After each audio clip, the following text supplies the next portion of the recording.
土耳其近期遭遇到暴风袭击，尤其伊斯坦堡和邻近的地区，有高速公路的车辆还因此翻覆，驾驶受困在车里面，或者是建筑物因为被破坏出现倒塌，以及砖瓦砸死人的情况，至少造成了4人死亡，19人受伤。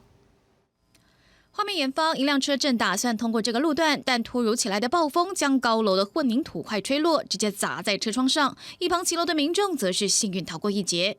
土耳其当地29号，最大城市伊斯坦堡跟邻近地区遭到暴风袭击，不只有砖块从高处掉落，室外的建筑屋顶跟招牌被吹跑，还有在高速公路上行驶的大型卡车也被强风吹翻。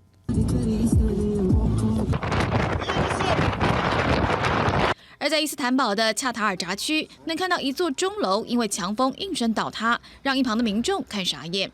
根据伊斯坦堡官员统计，暴风的风速高达每小时130公里，导致多人死伤。还有部分的沿海地区因为强风海水倒灌，淹没了电车车站跟滨海道路。 同样发生天灾的还有英国的约克郡山谷，当地因为暴风雪吹断了电缆、树木，造成对外道路中断。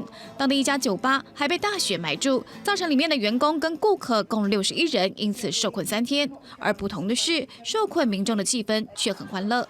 It's all good, all good. Everyone's just got up for breakfast. They came for a gig on Friday night, and we're still here all together still on Monday morning.